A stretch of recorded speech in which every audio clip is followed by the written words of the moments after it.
बिस्मिल्लाहिर्रहमानिर्रहीम अस्सलाम वालेकुम जी। Welcome to another video. I hope you are doing well.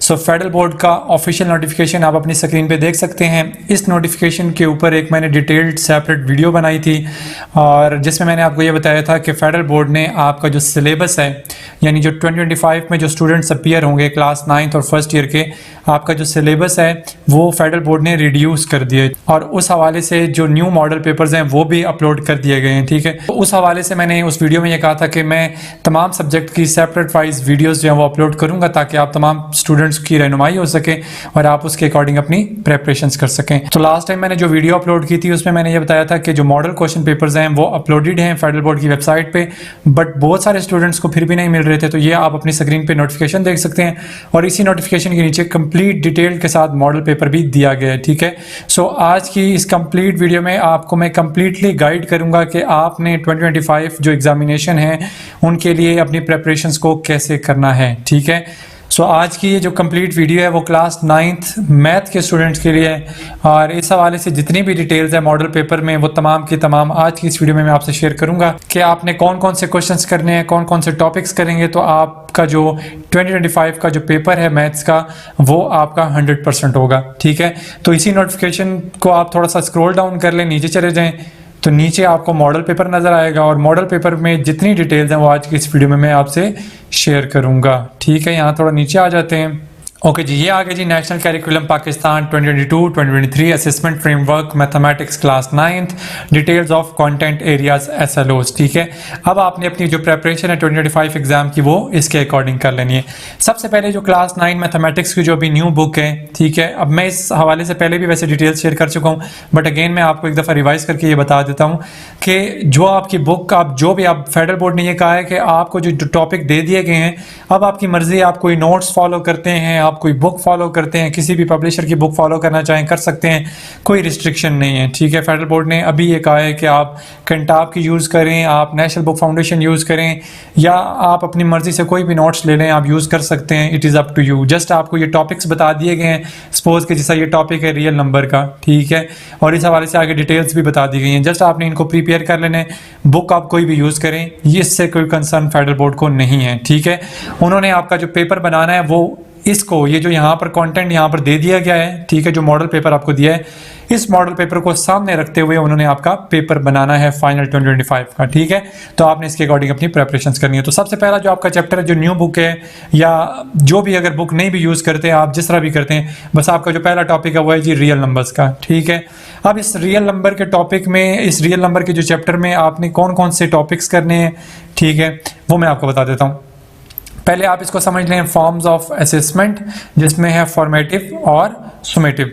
Formative assessment में मैं आपको पहले भी बता चुका था और अगेन हम रिवाइज कर देता हूँ। फॉर्मेटिव असेसमेंट ये है कि आपने जस्ट क्लास में वो चीज़ें सीख लेनी है, पढ़ लेनी है, ठीक है, उस हवाले से जो बेसिक्स हैं वो क्लियर कर लेनी है, बट वो चीज़ें आपकी पेपर में जो फाइनल पेपर होगा उसमें इंक्लूड नहीं होंगी। ठीक है, यहाँ आगे मेंशन भी है। मैं आपको पहला ये टॉपिक यहाँ पर बता देता हूँ कि रियल नंबर्स में जो फर्स्ट टॉपिक है वो क्या है जी, explain with examples that civilization throughout the history have systematically studied living things. ठीक है, इन चीज़ों की आपने स्टडी करनी है और फिर हिस्ट्री ऑफ नंबर की जो हिस्ट्री थी ये कहाँ से स्टार्ट हुई, ये सारी बेसिक्स है, इसको आपने पढ़ लेना है। क्लास में आप पढ़ लेंगे, ये आपकी टीचिंग का हिस्सा है।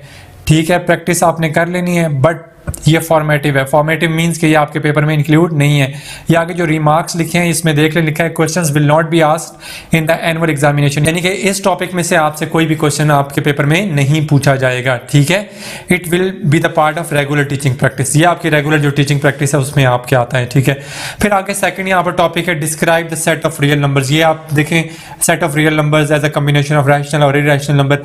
ये आप कोई 50 दफ़ा पढ़ चुके होंगे, 9th से पहले 8th क्लास में भी, 7th क्लास में भी रियल नंबर्स छोटी क्लासेस में पढ़ते आते हैं बच्चे। ठीक है, तो रियल नंबर्स क्या होते हैं, रैशनल नंबर्स, इरेशनल नंबर का यूनियन, ये सारा कुछ रियल नंबर्स होते हैं। ठीक है, सो इस हवाले से भी कोई भी आपसे क्वेश्चन पेपर में नहीं पूछा जाएगा। सिर्फ क्या होगा, आपने क्लासरूम में ये चीज़ पढ़ लेनी है। ठीक है, डेफिनेटली जब आप एक चैप्टर रियल नंबर स्टार्ट करेंगे तो बेसिक तो आप यहाँ से स्टार्ट करेंगे ना कि रियल नंबर होता क्या है, सेट ऑफ रियल नंबर किसको बोलते हैं, रैशनल इरेशनल नंबर क्या होते हैं, ये नंबर क्या होते हैं।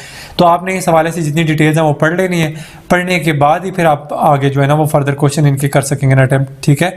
बट आपने इसको जो रियल नंबर्स है एक दफ़ा पढ़ लिया, पढ़ने के बाद आपने इसको फर्दर ये नहीं है कि आप उसको बैठ के याद करने बैठ जाए रियल नंबर्स क्या होते हैं वो, तो ये आपके पेपर में इंक्लूड नहीं है, ठीक है। अच्छा, फिर आगे आ जाएं, फिर जी verify the properties of equality and equality. अब ये प्रॉपर्टीज़ हैं आपकी इक्वालिटी और इनइक्वालिटीज़ की जो प्रॉपर्टीज़ होती हैं, जिसमें ट्राइकोटोमी प्रॉपर्टी है, ठीक है, और डिफरेंट काफ़ी डिस्ट्रीब्यूटिव प्रॉपर्टीज़ है, ठीक है, उसके बाद कम्यूटेटिव प्रॉपर्टी है। तो ये काफ़ी सारी प्रॉपर्टीज़ हैं रियल नंबर्स की, addition with respect to multiple. But आपने ये भी करनी नहीं है, जस्ट आपने क्लासरूम में कर लें तो कर लें, अदरवाइज आपने, आपके लिए ये पेपर पॉइंट ऑफ व्यू से इंपॉर्टेंट नहीं है, आपके पेपर में इसमें से कोई क्वेश्चन भी पूछा नहीं जाएगा, ठीक है। आई होप कि आपको ये समझ आ गई होगी फॉर्मेटिव असेसमेंट की। अब नेक्स्ट है summative assessment. Apply laws of indices to simplify the radical expression. अब आपको पता होगा कि रेडिकल एक्सप्रेशन किसको बोलते हैं, जो स्क्वायर रूट होते हैं, ठीक है। तो अब आपने यहाँ पर सिंप्लीफिकेशन, यानी कि आपको कोई क्वेश्चन दे दिया जाएगा, आपने उसको वहाँ पर लॉज ऑफ इंडाइसेस जो पावर्स के जो पावर रूल्स हैं, या रेडिकल फॉर्म में जो आपके पास नंबर रेडिकल इस फॉर्म में जो नंबर्स लिखे होते हैं, आपने उनको कैसे सिंप्लीफाई करने, ठीक है। तो ये क्वेश्चन आपके पेपर में आएंगे। तो अब इस एतबार से जितने भी डिफरेंट क्वेश्चन होंगे, ठीक है, वो आपने क्या करना है, उनकी प्रैक्टिस कर लेनी है। ये सुमेटिव असेसमेंट है, यानी कि ये question will be asked in the annual examination. तो इससे रिलेटेड आपके क्वेश्चन आपके पेपर में पूछे जाएंगे, ठीक है। अब इससे रिलेटेड जितने भी क्वेश्चन होंगे वो आपने अच्छे से प्रिपेयर कर लेने हैं। फिर नेक्स्ट आ जाए express a number in the scientific notation and vice versa. अब कोई भी नंबर जो ऑर्डिनरी नंबर होता है, ठीक है, अब उस नंबर को आपने साइंटिफिक नोटेशन में कन्वर्ट करने, तो इस टाइप के जितने क्वेश्चन हैं उनकी भी आपने प्रैक्टिस कर लेनी है। ये भी सुमेटिव असेसमेंट में है, यानी कि ये क्वेश्चन आपके पेपर में पूछे जाएंगे, ठीक है। कोई भी नंबर ऑर्डिनरी नंबर दिया होगा उसको कन्वर्ट करें साइंटिफिक नोटेशन में, या साइंटिफिक नंबर को कन्वर्ट करें ऑर्डिनरी नोटेशन में, तो ये क्वेश्चन आपके पेपर में पूछे जाएंगे, आपने ये भी अच्छे से प्रैक्टिस कर लेनी है। फिर आगे आ जाएं, describe a logarithm of number, ठीक है। अब लॉगरिथम ऑफ नंबर ये क्या है, लॉग किसी नंबर का आप लेते हैं, इसको आपने डिस्क्राइब करना, यानी कि इसकी डेफिनेशन या एक्सप्लेनेशन बता दें, तो ये भी फॉर्मेटिव असेसमेंट है, ये आपके पेपर पॉइंट ऑफ व्यू से इंपॉर्टेंट नहीं है, ठीक है। लॉगरिथम को डिस्क्राइब करने, डेफिनेशन वगैरह वैसे भी फेडरल बोर्ड में कोई नहीं आती, सिर्फ क्वेश्चंस आते हैं। अच्छा, आप देखें डिफरेंशिएट बिटवीन कॉमन और नेचुरल लॉगरिथम, इन दोनों का डिफरेंस जो है ये पेपर में आपसे पूछा जा सकता है कि कॉमन लॉगरिथम क्या होता है और नेचुरल लॉगरिथम क्या होता है। तो इसका जो डिफरेंशिएट है, इसमें दोनों में डिफरेंस है, वो आपने एक दफ़ा देख लेने। अच्छा, फिर आगे मोस्ट इंपॉर्टेंट क्वेश्चन जो apply laws of logarithm to the real numbers, ठीक है। तो आपको कोई भी वैल्यू, कोई भी क्वेश्चन दे दिया गया होगा, कोई रियल लाइफ प्रॉब्लम दे दी गई होगी, ठीक है, तो आपने उसमें लॉगरिथम की जो प्रॉपर्टीज़ हैं, जो लॉगरिथम के लॉज हैं, वो आपने अप्लाई करने हैं। अब आपको पता होना चाहिए लॉज ऑफ लॉगरिथम क्या होते हैं, मल्टीप्लिकेशन विद रिस्पेक्ट टू क्या होता है, with respect to addition, with respect to division, ये क्या होते हैं। जब दो नंबर मल्टीप्लाई हो रहे हैं तो लॉग की प्रॉपर्टी अप्लाई करेंगे, तो वो दो नंबर मल्टीप्लिकेशन से एडिशन में चेंज हो जाएंगे। दो नंबर डिवाइड हो रहे हैं, लॉग की प्रॉपर्टी अप्लाई करेंगे, वो माइनस में चेंज हो जाएंगे। तो ये क्वेश्चन आपसे पूछे जाएंगे, ठीक है। फिर आगे आ जाए apply concepts of natural numbers to real words problem. अब आपके पास कोई रियल लाइफ के जो प्रॉब्लम्स होते हैं, यानी कि स्टेटमेंट वाले क्वेश्चन जिनसे बच्चे बहुत भागते हैं, वो आपसे पेपर में पूछे जाएंगे, ठीक है। कोई भी रियल लाइफ प्रॉब्लम्स होती हैं, वो इस टाइप के क्वेश्चन आपके पेपर में पूछे जाएंगे, और ये भी समेटिव असेसमेंट है, ठीक है। तो ये आपका पहला चैप्टर यहाँ पर क्या हो जाएगा जी, कंप्लीट हो जाएगा। ये पहला चैप्टर आपका रियल नंबर्स का कंप्लीट हो गया। ये जो मैंने डिटेल्स आपसे शेयर कर दी हैं, जस्ट इनको आपने डिटेल के साथ अच्छे से प्रैक्टिस कर लेनी है, देन इंशाल्लाह you will get good marks in your exams. But फिर भी अगर आपको कोई क्वेश्चन हो तो आप मुझे कमेंट में पूछ सकते हैं, मैं इंशाल्लाह आपको उसका रिस्पॉन्स करूंगा। फिर उसके बाद नेक्स्ट चैप्टर है आपका जी सेट्स एंड फंक्शंस। अब यहाँ पर भी सारी डिटेल्स वही हैं जो मैं ऊपर आपको चैप्टर 1 में बता चुका हूँ। मुझे उम्मीद है कि आपको समझ आ गई होगी सुमेटिव और फॉर्मेटिव असेसमेंट की, ठीक है। यहाँ पर क्लियरली यहाँ पर टॉपिक्स भी मेंशन है, और आगे ये भी मेंशन है कि ये सुमेटिव है या फॉर्मेटिव है, एंड प्लस ये आपने करना है या नहीं करना। ये आगे कॉलम्स बॉक्सेस बने हुए हैं, बस आप इसको देखते जाइएगा। फिर भी अगर आपको कोई कन्फ्यूजन होती है, you can ask in comment box section, ठीक है, कोई इशू नहीं है। फिर आगे ये फैक्टराइजेशन आ जाता है।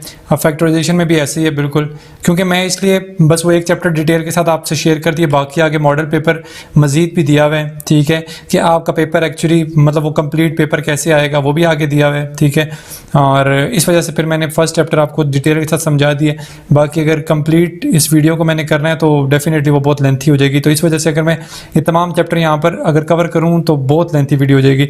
तो इसलिए मैं आपको पहला चैप्टर डीपली बता दिए, बाकी ये टॉपिक्स यहाँ पर लिखे हैं, फॉर्मेटिव, सुमेटिव, ये भी आगे मेंशन है, और आगे ये भी मेंशन है कि ये आपके पेपर 2025 में आएंगे क्वेश्चंस या नहीं आएंगे, ठीक है, ये टॉपिक्स होंगे या नहीं होंगे, तो ये सारी चीज़ें मेंशन है। सही हो गया। अब ये फार्मूला है क्वाड्रेटिक और क्यूबिक जो अलजेब्रिक एक्सप्रेशंस होते हैं इनके, और ये भी देख लें सुमेटिव है यानी कि आपके इंक्लूड है। फिर इसी तरह आगे जाएं, फिर आपका ये linear equations and inequalities one variable, फिर आगे कोऑर्डिनेट ज्योमेट्री है, इनमें सारी चीज़ें मेंशन है। बस जहाँ पर ये मेंशन, जहाँ पर ये लिखा है कि आपने ये करने हैं तो वो आपने करने हैं पेपर एग्जामिनेशन के लिए, और अदरवाइज जहाँ लिखा है कि नहीं करना तो सो उसको आप बेशक छोड़ दीजिए, ठीक है। तो ये आपके कंप्लीट यहाँ पर होंगे चैप्टर्स जी। आगे कंस्ट्रक्शन ऑफ ट्राइंगल लास्ट में आ जाता है, फिर फ्रिक्वेंसी डिस्ट्रीब्यूशन है, फिर मेजर्स ऑफ सेंट्रल टेंडेंसी है, प्रोबेबिलिटी है, फिर लास्ट में ये रिलेटिव एंड एक्सपेक्टेड फ्रीक्वेंसीज, ठीक है। फिर उसके बाद आपका ये मॉडल क्वेश्चन पेपर आ जाएगा, ठीक है। जैसे आपका 2024 में पेपर हुआ था बिल्कुल वैसे ही वही वाला पैटर्न फॉलो किया गया है। सबसे पहले ये सेक्शन है 15 मार्क्स का आपका, यहाँ पर आपने रोल नंबर और यहाँ वर्जन नंबर अपना आपने लिख लेना है। फिर उसके बाद नीचे आ जाएं तो ये आपके क्वेश्चंस हैं, आपने इस पेपर को भी कंप्लीटली सॉल्व करने हैं खुद से, ठीक है। इनमें से क्वेश्चन रिपीट होते हैं और यहाँ से आइडिया हो जाएगा आपको कि किस टाइप के क्वेश्चन आपके पेपर में आएंगे 2025 में, ठीक है। Radical form of x raise to power -3/2 is, तो आपने ये रेडिकल फॉर्म बतानी है। तो इसी तरह आपने ये आगे बॉक्सेस या सर्कल दिए हुए आपने उसको फिलअप बबल को करना है, ठीक है। तो ये आपका क्वेश्चन पेपर है ऑब्जेक्टिव टाइप। इसमें आपको टोटल 15 क्वेश्चन दिए होंगे, 15 के 15 आपने सॉल्व करने हैं, ठीक है। ये आपका ऑब्जेक्टिव हो गया। फिर उसके बाद नीचे आ जाएं तो ये आपका सब्जेक्टिव, यहाँ से क्वेश्चन पेपर स्टार्ट हो जाता है मैथमेटिक्स का, जिसके 60 मार्क्स हैं और 2 घंटे और 40 मिनट टाइम दिया जाता है। इसमें शॉर्ट क्वेश्चन आपको टोटल, पहले आपका होता था कि आपको चॉइस दी जाती थी दूसरी तरह, बट अब आपको टोटल 9 क्वेश्चन ही दिए जाते हैं। एक क्वेश्चन के 4 नंबर होते हैं, टोटल आपके 36 नंबर बनते हैं, और आपको ऐसे डिवाइड करके दे दिया, मतलब हर क्वेश्चन के साथ अलग से एक चॉइस दी हुई है, यानी कि आपने ये वाला क्वेश्चन करना है या फिर आपने ये वाला क्वेश्चन करना है। इन दोनों में चॉइस है, इन दोनों में से आपकी मर्जी, आप जो मर्जी चूज करें। फिर ये वाला क्वेश्चन करना चाहते हैं ये कर लें, यहाँ से अगर ये करना चाहते हैं तो ये कर लें। तो ये आपकी मर्जी है, जैसे मर्जी आप चूज करें, जो आपको ईजी लगता है दोनों में से। बस दरमियान में ये कॉलम बना दिया उन्होंने, बीच में और का ऑप्शन दे दिया, सारे क्वेश्चन में आपको ऑप्शन मिलेगा, तो आपने इसके अकॉर्डिंगली अपना पेपर जो है वो अटेम्प्ट भी करना है और प्रिपरेशंस भी आपने इसके अकॉर्डिंग ही करनी है। यहाँ से आपको आइडिया हो जाएगा कि आपके पेपर में किस टाइप के क्वेश्चन आएंगे, क्योंकि अभी आपकी बुक्स भी चेंज हैं, तो इसलिए थोड़ा सा आपको ज़्यादा फोकस करना है। फिर आगे आ जाए सेक्शन सी, आपका 24 मार्क्स का जो होता है, इसमें टोटल 3 क्वेश्चन आएंगे, कोई चॉइस नहीं है, चॉइस दूसरी तरह दी हुई है, और 8 नंबर का एक क्वेश्चन आपका होता है, ठीक है। अब जिस तरह ये क्वेश्चन आपको दिया है और अब आपने इसको सॉल्व करना है, और या अगर आप ये सॉल्व करना चाहते हैं तो आप ये सॉल्व कर लें, तो दोनों में से आपकी मर्जी, आप जो मर्जी सॉल्व कर लें। फिर इसी तरह क्वेश्चन नंबर 4 है, ये करना चाहते हैं तो ये कर लें, अदरवाइज अगर आप इसकी जगह ये करना चाहते हैं इस साइड वाला, राइट साइड वाला, तो ये कर लें। फिर इस तरह लास्ट में 3rd क्वेश्चन भी आपको दिया हुआ है, ये क्वेश्चन नंबर 5, इन दोनों में भी आपके पास चॉइस है, तो आप दोनों में से ये ज्योमेट्री का क्वेश्चन करना चाहते हैं ये कर लें, अदरवाइज अगर आप ये फ्रीक्वेंसी वाला क्वेश्चन करना चाहते हैं तो ये भी कर सकते हैं, ठीक है। तो ये आसान सा आपका मॉडल पेपर था, और साथ में ये आपको मैंने मॉडल क्वेश्चन पेपर भी आपको दिखा दिया। फिर नीचे आ जाए, ये ऑब्जेक्टिव जो आपका SLO बेस है सेक्शन ए का, वो भी यहाँ पर दे दिया गया है, और साथ में ये बता भी दिया है स्टूडेंट लर्निंग आउटकम्स, यानी कि apply laws of indices to simplify radical expression. तो इस टॉपिक में से आपका एक MCQs बनेगा। फिर आगे express a number in scientific notation, इस टॉपिक में से एक MCQs बनेगा। Explain product binary relations and it domains and range, इसमें से आपका एक MCQs बनेगा। तो ऐसे ही सारे टॉपिक्स में से एक एक MCQs बनेगा, तो आपने इसके अकॉर्डिंगली अपनी प्रेपरेशंस करनी है। शॉर्ट कह रहा हूँ, जो MCQs based question objective type 15 आपने यहाँ से तैयार करने हैं, ठीक है। ये 15 के 15 आपको टॉपिक्स दिए हुए। फिर आगे सब्जेक्टिव पार्ट जो है सेक्शन बी एंड सी, वो आपने कैसे तैयार करना है वो भी यहाँ पर दे दिया गया है कि क्वेश्चन नंबर 2 का जो फर्स्ट पार्ट आपके पास आएगा, जो लेफ्ट साइड पर क्वेश्चन आपको दिया गया होगा, वो आपको ये सिंप्लीफाई रेडिकल एक्सप्रेशन या अप्लाई लॉज ऑफ इंडाइसेस इसमें से दिया होगा। और इसी तरह अगर राइट साइड पे जो क्वेश्चन आएगा वो verify and apply properties and laws of union and intersection, इसमें से आपका ये क्वेश्चन बनेगा, ठीक है। तो दोनों चीज़ें आपको डिटेल के साथ यहाँ पर बताई हुई हैं। आपने इसके अकॉर्डिंग अगर आप प्रेपरेशंस करेंगे, इसको समझ के करेंगे, आप यकीन करें आप 75 आउट ऑफ 75 लाजमी आप नंबर ले सकते हैं। ये कोई इतना मुश्किल नहीं है, ठीक है, बहुत ईजी सा है। तो ये सारा ग्राफ यहाँ पर डिटेल के साथ चार्ट बनाकर उन्होंने बहुत अच्छा दिया हुआ है। आपने इसके अकॉर्डिंग अपनी प्रेपरेशंस करनी है। अगर आपको फिर भी कोई चीज़ नहीं समझ आती तो आप मुझे कमेंट करेंगे, मैं इंशाल्लाह आपको डिटेल के साथ समझाऊंगा। और बाकी इंशाल्लाह मैं सेपरेट वीडियोस सेपरेट सब्जेक्ट की जो है वो भी अपलोड करूँगा, जितने भी आपके फिजिक्स केमिस्ट्री बायो हैं, ठीक है, वो तमाम सब्जेक्ट की जितनी वीडियोज़ हैं वो भी मैंने अपलोड करनी है इंशाल्लाह। इंशाल्लाह बारी बारी वो भी अपलोड करूँगा, क्योंकि काफ़ी लेंथी वीडियोज़ होती हैं इनकी, तो इस वजह से थोड़ा सा टाइम लग जाता है। खैर मैं बाकी सारी भी वीडियोज़ अपलोड करूँगा, क्लास 9th की भी और फर्स्ट ईयर की भी। और इसके अलावा इंशाल्लाह जब आपके पेपर स्टार्ट होने लगेंगे 2025 के, तो उससे पहले मैं इंशाल्लाह जो गेसेस हैं, जो गेस्ट पेपर्स हैं वो भी अपलोड करूँगा तमाम सब्जेक्ट्स के, एंड प्लस फिर आपके जो लाइव सेशन है, लाइव स्ट्रीमिंग है, वो भी लूँगा, और उसमें भी आपको प्रॉपर मुकम्मल गाइड भी करूँगा कि आपने अपने पेपर को कैसे प्रिपेयर करना है, कौन कौन से आपने क्वेश्चंस करने हैं, कौन कौन से आपने MCQs करने हैं, ठीक है। तो तमाम चीज़ें ईच एंड एवरीथिंग वहाँ पर भी आपको मैं डिटेल के साथ डिस्क्राइब करूँगा, और इंशाल्लाह जब तक आपका पेपर हो नहीं जाता फाइनल एग्ज़ाम, तब तक आपको मैं इस हवाले से मुकम्मल गाइडेंस देता रहूँगा, ठीक है। तो ये आज क्लास 9 का पेपर मैंने आज की इस वीडियो में जो असेसमेंट फ्रेमवर्क है, मॉडल क्वेश्चन पेपर, वो मैंने आज शेयर कर दिया आपसे। और इसमें अगर आपको किसी किस्म का भी कोई क्वेश्चन हो, then you can ask in comment box section, और इंशाल्लाह नेक्स्ट वीडियोस में मैं सेपरेट जो बाकी सब्जेक्ट्स हैं वो भी कवर करूँगा। सो नेक्स्ट वीडियो तक के लिए अपना बहुत सारा ख्याल रखिएगा, दुआओं में याद रखिएगा। अल्लाह हाफिज़।